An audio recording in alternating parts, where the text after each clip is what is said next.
Jæja, Hrafnhildur, ég hef verið að velta einu fyrir mér. Já, Sem, sem oftar.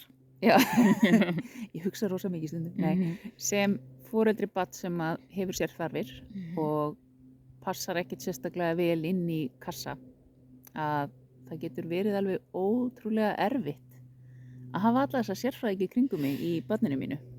Já, þú meina bara allt fólki sem í kringum okkur og veit betur börnin okkar en við sjálf. Já, oft, Já. það er stundum svoleiðis. Það eru náttúrulega ekki allir, en það er alveg merkilegt af því að þegar börnin okkar passa ekkert í kassana, Mhm. að þá þurfum við náttúrulega sjálf að vera sérfræðingur í okkar börnum Algjörlega. og það getur verið alveg ótrúlega erfitt að fara út af þessari hefðbundnu leið sem við svona eiginlega eigum svolítið að fara í uppeldi Já, já. og það getur verið ótrúlega erfitt að fara á móti þeim straumi Mhm. og tilfinningarnar allar svona sem koma upp þegar að þú ert búin að gera þig kannski einhverja myndir um það hvernig þú ætlar að ala upp barnið þitt og svo verður það svona gamalt og þá á að vera svona og svo verður það þetta gamalt og þá á að vera svona. Það er bara ekki til staðar og hlutirnir er einhvern veginn bara allt öðruvísi og í fyrsta lagi þarf þetta að vera í endalausu rannsóknarleiðangrum að finna út hvað er best fyrir barnið þitt af því það passar ekki alla kassana sem á upp á að kenna þér Mhm. og svo líka náttúrulega bara þú veist að kynnast barninu sem er náttúrulega bara ekkert endilega eins og öll hin Nei, nei, sem þú þekkir nei, nei. og síðan að vera sífellt að ræða þetta við fólki í kring sem segir býtu en akkur er þetta ekki svona en þá á þetta að virka og þá á hitt að virka Mhm. og það er verið að máta í alla kassana Já, já. en það eru bara engin kassar sko. Þetta er bara risastór hringur og Já. stundum pössum við og stundum pössum við Og ekki. 2+2 eru bara ekki alltaf 4, sko. Nei. Þeir eru stundum bara 6 og stundum 24 og stundum 75,5 og það er Mhm. bara algjörlega. En þetta getur verið þetta er ótrúlega spennandi verkefni að mörgu leyti að fá einstaklinga í hendurnar og vinna með þeim Mhm. og eitt af því besta sem ég hef fengið að takast á í lífinu, bara yndislegt en leið rosaleg áskorun að ofta synda á mótuströmmnum, þá er nú gott að vera fiskur en bara að finna þessa leiðir og vera í endalausum rannsóknum þú veist, hvað er best fyrir Já. barnið mitt Mhm. og prófa þetta og prófa hitt Mhm. en svo hvað er dásamlegt að sjá sigrana líka Já, þegar við erum búin að finna leiðina. já, það get ég trúa. Og svo er hinn hliðin á þessu líka þannig að ég þekki það hvernig er að vera kennarinn í skólakerfi þar sem að skólinn á að vera opinn fyrir alla, alveg sama hvaða sérþarfir þar liggja á bakvið. Akkúrat. Og hversu ómanneskilegar kröfur eru í rauninni gerðar bæði á starfsfólk skólana og á börnin. Já. Að börnin að koma inn í skóla sem er kassalaga, alveg sama þó að það séu ákveðin sveigjanleiki á sumum sviðum, að þá er þetta samt kassi.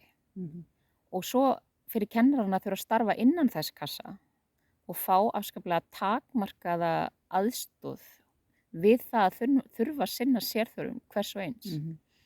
Og nú eru bara fleiri og fleiri næmbörn og svona öðruvísi innan gæsalappa börn að koma í heiminn. Þess að sálir eru bara, þeim er að fjölga. Ekki spurning. Nei, og þau eru alls konar. Algjörlega og það er orðið svo ótrúlega mikilvægt að við endurskoðum skólakerfið okkar og bara hvernig við lítum á uppeldi einmitt og til hvers eru þessi kassar. Já, og ég hef séð mjög mikið af foreldrum einmitt erlendis taka börnin sín úr skóla og kenna þeim heima sem er ekki boðið hér. Nei. Og það hefur bjargað fullt af börnum og þau blómstra heima hjá sér og þá kemur alltaf spurningin, já hvað er með félagslegu hliðina?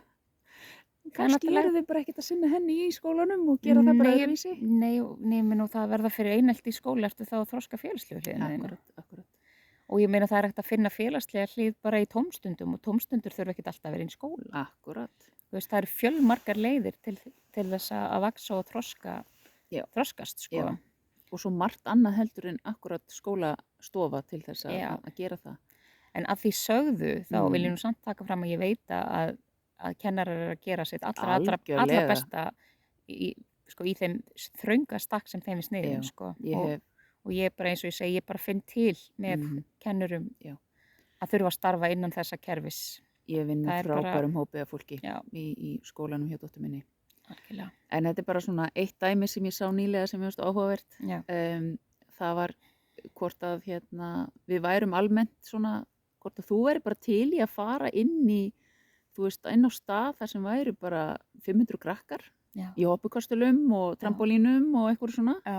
hvort þú værir ekki bara til í að fara þangað og vera þar í svolítinn tíma.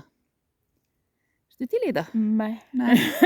En börnin okkar eiga alveg að höndla það, Þau sko. eiga að höndla það. Það er Og bara hvað þá þannig. ef þau eru viðkvæm fyrir áreitinu og öllu því að, að við þurfum að hugsa þetta aðeins Já. upp og nýtt. Algjörlega. Það verður fínt að vera með skólastofu hér bara. Það var eiginlega dásalegt. Við erum með Já. 1 rjóður á mann. Já. Það verður geggjað. En já, Þetta er saga dagsins. saga dagsins. Já. En margar spennandi áskoranir, Já. fullt af alls konar fólki og kannski það sem skiptir máli í þessu öllu er að samþykja, ekki bara umbera, heldur að samþykja alla eins og þeir eru og geta mætt þeim og þannig sköpum við þetta samfélag sem við þurfum að fara inn í. Já, og þá í því sambandi er kannski gott að muna það að kerfið sem alltaf er verið að vísa, þetta kerfi sem allir verða að fara eftir, Jú. að kerfið er samansett af fólki og fólkið getur breytt. Þannig að ef fólki breytist, þá breytist kerfið. Þess vegna breytum við okkur. Það er nefnilega það. Já. X Star Codes Academy. Djók.